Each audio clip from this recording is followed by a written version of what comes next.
Type Podcast Studios.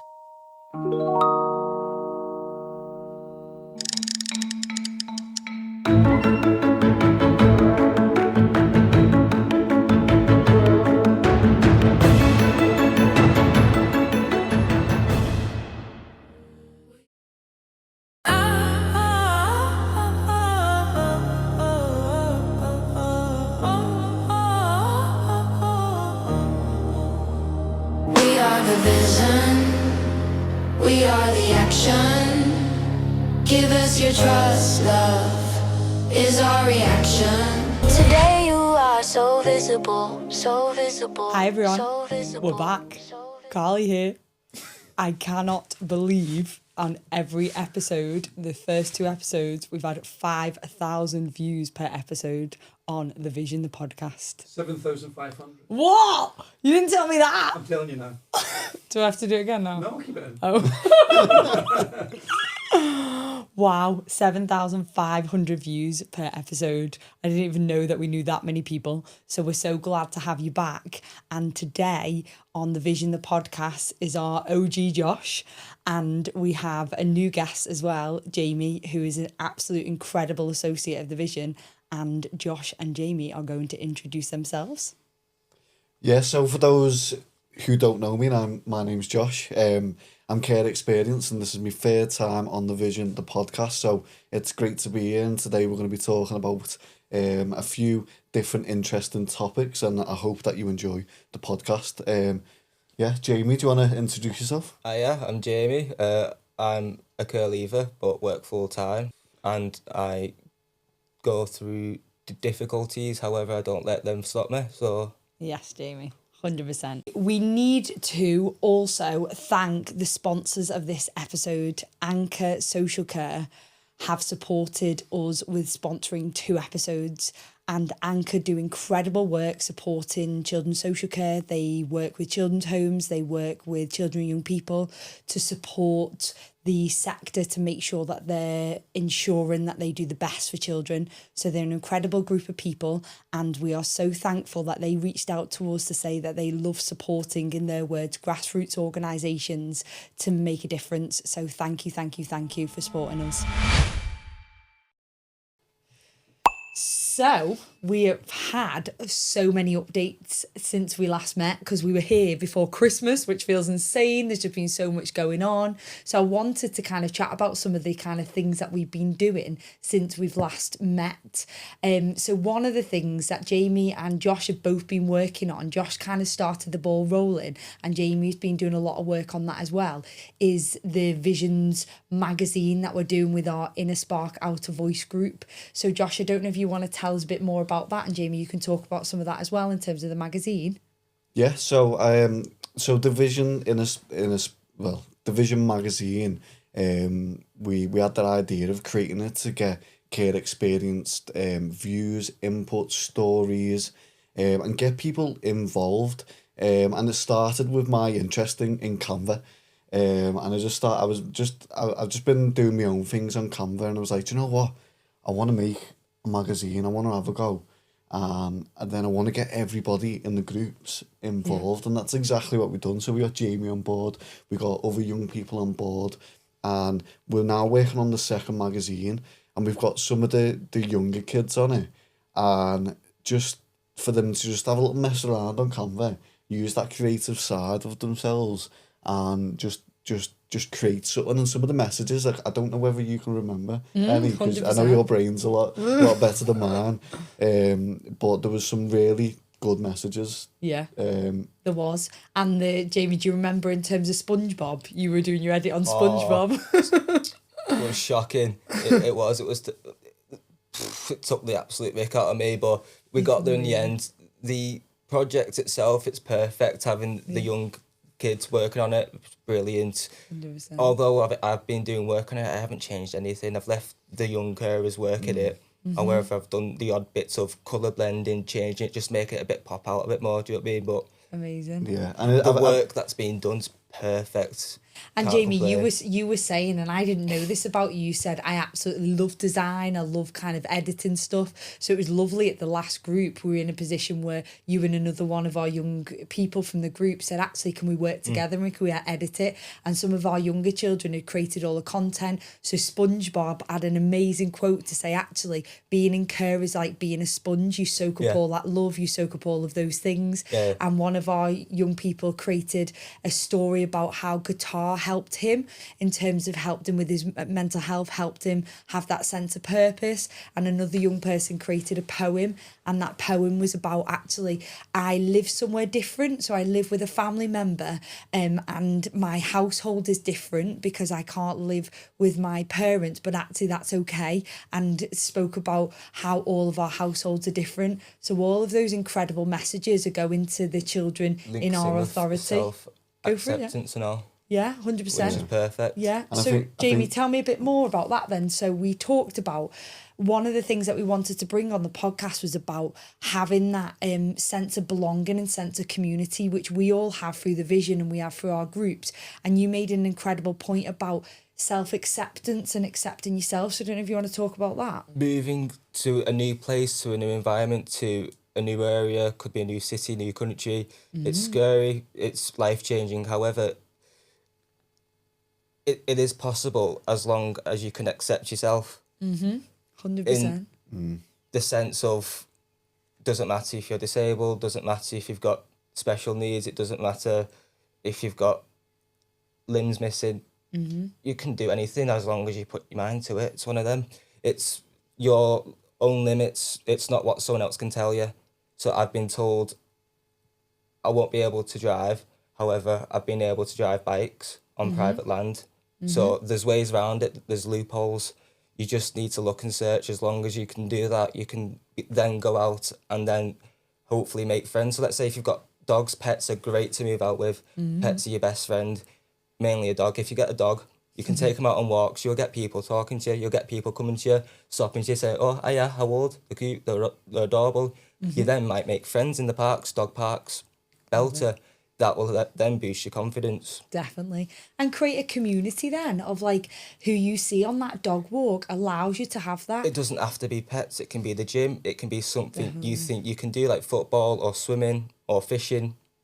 Anywhere, as long as you can put your mind to it, don't let that stop you. Moving somewhere new is a new chapter to your life. And Jamie, we said something just on the drive here, chatting away, where you said actually having a pet creates something else in you in terms of building that confidence. Do you want to talk about that? Because I thought it was so empowering. So I've had people tell me I won't be able to do this, I won't be able to do that. I've had people tell me saying don't move into a flat straight away, move into semi-support.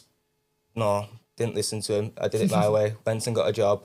I then got myself an animal because think of it this way, you're not cooking for one. You're then making sure you can pay the bills on time, because if you can't support an animal, then what you're doing is supporting yourself. And it also brings us out for purpose, because at the end of the day, living on your own, it can be depressing. So having a little companion there, belter, it can be cats and all, because I've got 2 cats and a German Shepherd, so... It's like a zoo. And they all live together happily, which we all is live crazy. happily together. Can I share something? So Go on, I've got a rabbit. I've got a rabbit and it's called Bugsy Malone. The other day I went in and I've got like a brick shed at the side of my house, and I've built a big massive enclosure, and I call it the alleyway rabbit. And I do let it out obviously and onto the grass, but I've got a dog. But anyway, I went to go and feed the rabbit. Do we need to ring the ISPCA? No. It's got a bigger cage. It's got a cage from, it doesn't matter anyway. The rabbit, anyway, I went to go and feed the rabbit. Okay. And it was cuddled up with a cat.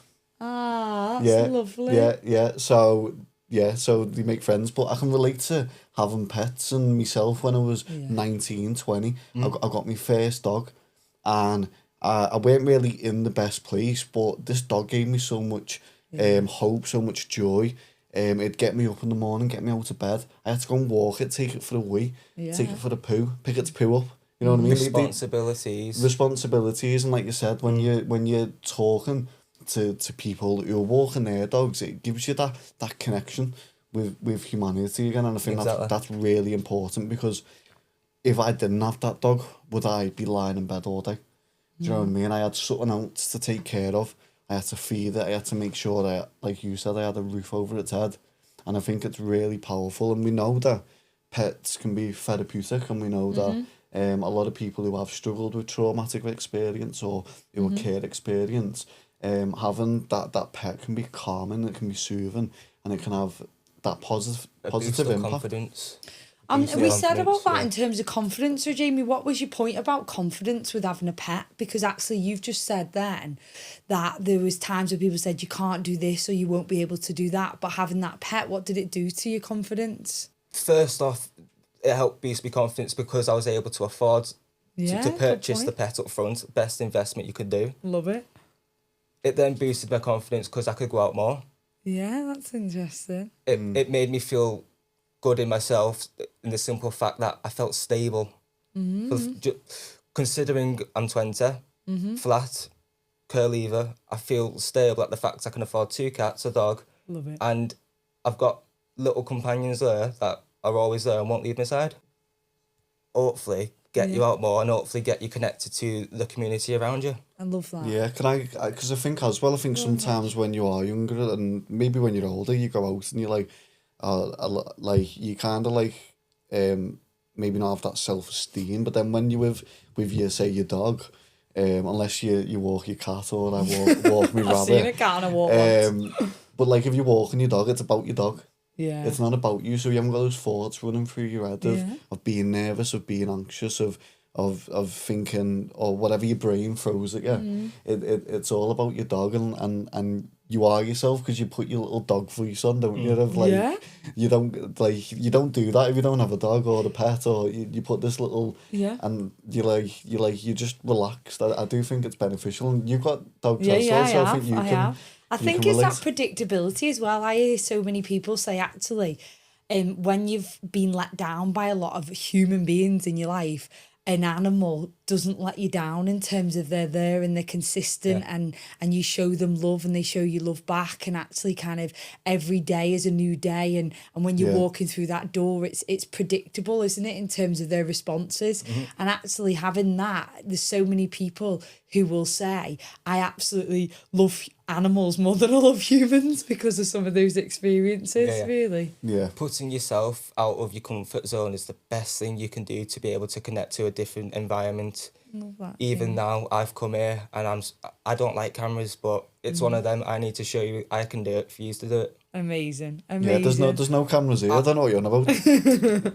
I'm disabled, but I don't let that tell me that I can't be able to work. I don't let it tell me that I won't be able to do certain things like go-karting. If I go on private land, I'll be able to go-kart. There's loopholes, again, like I said earlier, but being out of your comfort zone is the best thing you can do. And do you think because of your disability and not having that label of growing up, you've been told that you can't do certain things, it's made you want to go out and prove the world wrong, that you are more than capable of doing things? And I think that's very powerful. In some ways, there's 2 ways to think about it. You can either accept it and become one with it, or you know about it but don't want to accept it at the same time. So I've accepted it. I even laugh about it. I'm not fussed.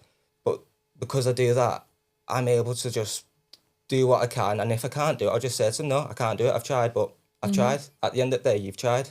It's the best thing you can do. And if we do fall off our bike, we get back up and we keep on riding. Oh, yeah, exactly. That's just life. And I think the more we get out there, we try things. And do you know what? We might not be great at it, but at least we've tried, and we know that some things you have to put a lot of practice into it. There's many things I've done that I've been shocking at, but I've still attempted it. And you're like, do you know what? I'm not going to give up my day job to do that because... Yeah, exactly. But at the end of the day, you've still attempted it, and it's put some joy in your life, and it's helped build up your mindset and helped build up your confidence, build up your own acceptance to the point where you can do anything, feel like you can do anything, feel like you can conquer the world.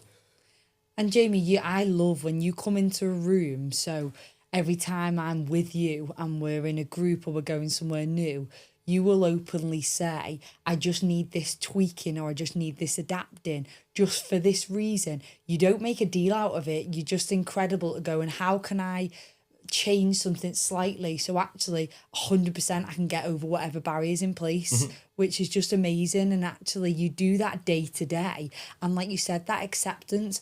And equally, we were chatting earlier about it's not the whole of you. A disability isn't the whole of you. No. You love going to It's a little festivals. percentage. Yeah, you love going to festivals. You're incredible with animals. You are so caring. You're so kind.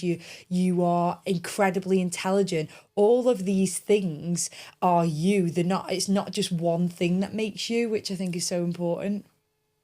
The way I see life is with your past experience, you either have them build you up or you allow them to break you. And in a sense, I've used it as a scaffolding, and now I'm using the bricks to build up to make it stable. In a sense, because there's no point going through life thinking, oh, you can't do this, I can't do that. I want to be able to do this, I want to be able to do that. Well, if you want to do it, why don't you succeed and find a way around it? So can we talk about, so you guys have talked about those building blocks in terms of building yourself up, and Jamie, you've just talked about the scaffolds, and we have talked about in the past about sometimes we might start in life and we don't always have those foundations, whether that's a case of you've had early years experiences of being care experience, whether you're in a position where actually kind of you need to think that maybe you've had some trauma in your life that started off with not those solid foundations. And I wanted you to both talk about, if we can together, about what some of those maybe lessons that you've learned based on your experiences of when actually some of those blocks might have been getting slotted in by the wrong people, and the risks around that and what that can mean. Because actually I know that there's a lot of younger children and young people who've listened to this podcast who are seeing you guys as a role model, which quite rightly they should. And some of those lessons that you guys have learned about potential people taking advantage and exploitation are some things that might kind of have a little penny drop for some of our young people. So I don't know if you want to kind of touch upon that. Yeah, so I think for me personally, I think we all have that base, don't we? And no matter what we go through, we have to go on in life, and we have to surround ourselves with the environment that we are surrounded with. And this is one thing that I talk passionately about is exploitation. And we know that this is a big issue within communities. But we know it's generational issues. We know that it's accepted in some environments, in others it's not accepted. And we know that there's a lot of issues that come with this. And when we put ourselves in environments where we're exposed to exploitation, we can be taken advantage of. And I think for me, it was more, I was a calm person. And that was one of my weaknesses, is that I was too kind, and I wanted to please everybody around me, and I wanted to be liked. But that was for my own reasons. Everyone's got different houses that they built, but for me it was more, I had bricks fall around me. Yeah, you did. I had those bricks fell off, and I was trying to create my new home and build bricks up. And at the time, I think due to my own development, my own immaturity, and the stage I was at in my life, I assumed that this was the life, this was the house I wanted to build. But over time, I was like, do you know what? I've built this a bit wrong. Do you know what I mean? Gosh. So it was like, how can I change? I'm trying to relate this to a house, by the way. I love it. as you can tell, yeah. how can I change the rendering? How can I change my wallpaper? Yeah. You could connect it to, so going through life is like working on a construction site. You can't build a house in a day. So trying to build your friendships, trying to build your trust, trying to build your own little mental house. Too quick, the foundations won't be there. The foundations will then crumble over time. And it will then lead to either you wanting to fix yourself up a little bit slower, or you'll just go further downhill. So the best way to say it is, you're in construction, because everyone is children, adults. It's true. At the end of the day, we're all still learning. We're all still building our own little house. Yeah. But at the end of the day, if you've got them good people around you, your family, your friends, your work friends, just the people you trust, day by day, them bricks will get bigger, stronger. The cement will get thicker, and to the point where a wolf won't be able to blow it down. Love that. I mean, And what's your thoughts, Jamie? Because you talked about actually when some of those bricks are getting put in by the wrong people. What are some of those risks in terms of kind of that you'd experienced? so a few years ago, I had a few wrong people put I put my trust in them, thinking they were my friends. At first, it was great because I thought, no, I was getting money, I was getting paid, I wasn't getting risks. And then further down the line, a year or two down the line, it got riskier, and then I got the blame. And then when it got to the point where I got the blame and they didn't have my back, something clicked in my head, and I knew this wasn't right. These weren't my true friends, and my house crumbled. To the point where I needed to start again, and I wiped my hands of them completely. So what's your thoughts on the people that maybe think that they haven't got anyone to go to that are good people around them? Because actually there's young people and adults and children who think these people are incredible, who are my friends, and actually they're the ones that aren't putting great bricks in, but actually I haven't got anyone else around. It took me a while to find that out, in all fairness. It took to the point where I turned 18 and I signed for my own flat, and I was living on my own. At that point, I knew I was finding the right people, because not everyone sticks with you when you're making the right decision that isn't fitting them. That's interesting. When you realise that, it's at that point you just wipe your hands of them and completely push them away. Josh, were you going to add to that in terms of actually thinking about if you don't have anyone, don't feel like you've got anyone around you?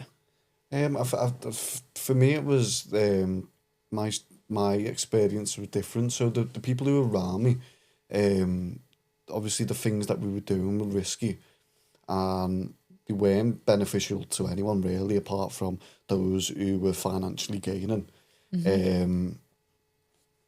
But for me, everyone was a nice person. Obviously, we had incidents with other groups of lads who, but it's a dog eat dog world, especially when it comes to exploitation.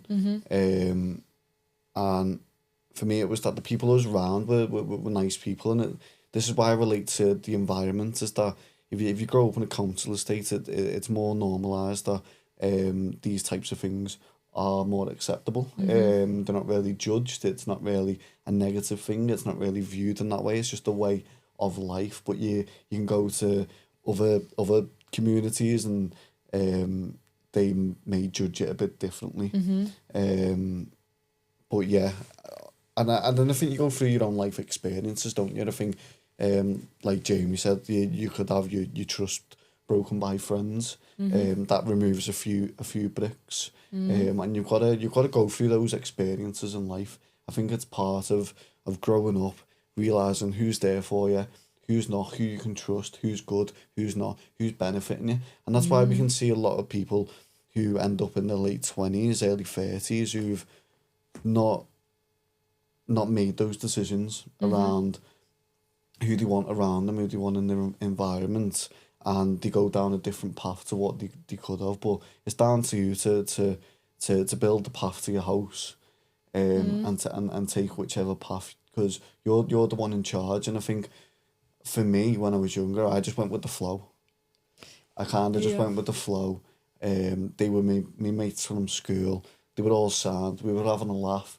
We were going out, and from that I made some good memories. But I put myself in some risky situations, and in the end, it didn't turn out well for my own mental health. So, yeah. But I'm not too harsh on myself going down that path. I'm glad that I was able to pull myself and make the right choices and learn from that. Josh, you're making me think about control, as in actually sometimes, and linking to Jamie's point earlier of that acceptance, and Jamie saying then, who do I need to get rid of? And actually some young people don't feel in control of their situation. And when we start to kind of maybe recognise that I am in control of me, and then we maybe remember from our first episode, we talked about that pity party at times, and actually kind of maybe look at who do I need to say it's their fault that I didn't attend that appointment, or this happened or that happened. When we start to take control of actually I can control who I want around me. Obviously, we know that exploitation particularly is so complicated because actually there is a lot of control over children and young people, whether that's financial, whether that's emotional. There is so much attached to that. But both of you speak so passionately about you took control over a different path as well. And actually with that support around you, getting rid of some of those people who have control over you as well, then you're in a position where what can I do to make my choices, which is really powerful. And I think it is just building that confidence to steer your own ship. If deep down inside you something's saying don't do it, then trust it, don't do it, because it's gonna get you in trouble. But I'm not saying don't take risks, because the whole point of living life is taking them risks. It's about safe risks, taking them safely, and making sure you've got the right people around you. And risk is dead interesting, isn't it, Jamie? Because for me, I kind of want to, like, I suppose, go into a bit of I get so frustrated when children and young people have been through stuff, and actually you've got people who are preying on that, like you said, Josh, when you're in a place where you might be trying to work out who you are, or you've had some of those blocks get taken away, and people jump on that, and we know there's people that do that, and that's that vulnerability for me, attached from to my it. own experience, the people do that intentionally, and I know they do, but I feel like in my situation it weren't intentionally done in that way. I think It's not as obvious, is it? No, I think it was more just the way life unfolded, and that's how things panned out. And you're all vulnerable together, age, yeah. environment in terms of where you live in, the people around you. We've spoken a lot about generational stuff of actually this stuff that was happening in families in terms of kind of drugs or drug dealing or whatever that is. That was just the norm in terms of it was all right for someone's mum to have this amount of drugs in a house. It was all right for that person, and that becomes the norm at times. But sometimes, again, I wanted to take us on to the next kind of little point that we wanted to make was opportunities. Because if that is your world of this is what your area does and this is who those people are in terms of we know that that's what they do, as in it's all right for them to be smoking weed in the house, it's all right for your mates to be doing this. And people don't get out of that because it might be poverty, it might be a lack of opportunities, how much that can impact young people. Yeah, and I think that the lack of opportunities at the moment we know a lot of youth clubs were shut down. We know that young people who aren't in employment is rising, and we know that. But it's like, what can we do if young people haven't got those opportunities, especially at 16 when you finish school, and you've got nothing lined up. What are you doing for the next couple of years? And we know it's so hard to get a job at the moment for young people. When the younger youths have them options to go into them youth centres, you see everyone going in, even kids from rival parts of town with no issues. They all gladly go in there because it's a little community centre that they can go and enjoy. And you notice that because there's not much crime happening. But when you take something away like that, there's loads, might as well be a purge. But Jamie, we met in terms of your IRO, so your independent reviewing officer, literally just reaching out to say Jamie would be incredible at getting involved and supporting young people. So that one opportunity, I remember meeting you for the first time, and actually you weren't working, you were a bit kind of, what do I do next? And that kind of golden moment for your IRO to kind of go, yeah, opportunity there, let me just kind of grab hold of that. That's the thing, never turn down a good opportunity. If it's there in front of you, take it. If you're going through life fearing, then you're not going to evolve, adapt, and be the better you. And we know how our brain works. Our fear response is faster than our kind of rational brain, for me to simplify it. So when we go into situations where our belly's flipping and we're like, oh, Josh described it before, of like a wave We of always stuff. choose flight, but I'd say never choose flight. Always try and fight first. Always dream big. There's nothing you can't get as long as you can put the work in. It's true. And we said in the car, didn't we, that actually sometimes you're in a position where people will say no, or you can't do this and you can't do that, and it can impact your self-esteem, and some people might not know this term, but that self-fulfilling prophecy. If you tell me, I'm going to start believing it. But actually what we're saying is there will be times where you have that no, or there will be times that people will say maybe you can't do this, but how do you kind of dig deep to get past that and push forward and push past some of those I'd kind of say barriers? wake up every morning, go in the bathroom, look in the mirror and just say, you're amazing, you can do it. No one can tell me I can't do out. You can do it. And then come back that night and look at the achievements you've done that day. Definitely. Because it's the mindset. So it's what you do. So it's the mood you put yourself in. If you wake up and you look outside and it's raining and you thought, oh, it's going to be a bad day, then it's going to be a bad day, innit? If you look outside and it's raining, it's sunny outside, isn't it? You know, make it a bit humorous. Definitely. And just before we finish off, I wanted to ask you both, what has been your biggest achievement of the last year? Biggest achievement and biggest thing that you're proud of? Because I just think as a podcast and as everything with the vision stands for, it's about empowerment and it's about being proud of yourselves. So what is it? I don't know. There's so many. There is so many. Well, I've got a few. So I've got me driver's license now. Passed my test, so I'm able to now get around, drive around, have a bit of freedom. Maybe honk my horn at Demi when she's in my way. Both of you on the road. Yeah, that's just opened up so many doors for me. Yeah. And I really needed that. Definitely. And yeah, it took me a while to get it, but I got it in the end. I passed first time. I got 4 minors for driving too slow. Yeah. At least you're safe though. Yeah, I was just going, this is a 30 miles per hour. What were you doing? 20. Oh, wow. It's a bit too all slow. right. Do you know what? I thought that was fine. At least you can stop on a zebra crossing. There was no one behind me. I don't drive like that all the time. Obviously, it was my test. I was nervous. So you definitely do have been in the car with you. And because Demi passed their test first time, I was like, I need to pass first time. Yeah. I can't. Pressure is on. Yeah, the pressure is on. But yeah, I got that boxed off. I've kept me flat for 2 years. Yes. I've got a full-time job and I've been able to actually wake up for it. I know, shocker. No, it's amazing. cute. Waking up on time for work. But that's like, again, them small things can be an achievement. They are. It's like, allow them to boost your mood for you to go out and don't let the world stop you. Incredible. Absolutely incredible. Jamie, you wanted to finish off with a quote I would, that yes. was always about kind of what we wanted to focus on today was about that sense of self, sense of belonging. How do we create that for all of us individually and together? Now, so hit us. I'd sit back and take this one away with you because it is a decent quote. Our sense of belonging can never be greater than our level of self-acceptance. Unless you accept yourself, then you are going to struggle, you are going to stay in your own little box and you're not going to be able to build your confidence up and meet new people or evolve into new communities. You are going to stay in your own little... It's like a comfort food, do you know what I mean? Mm-hmm. It's like living in your own local area, that's your comfort food. You need to be able to push yourself out, explore, go into a different city, different environment. University, that's like a push and all, isn't it? But that's a whole new experience, but... Push yourself out of that unless you've got self-acceptance, you're not going to feel a self of...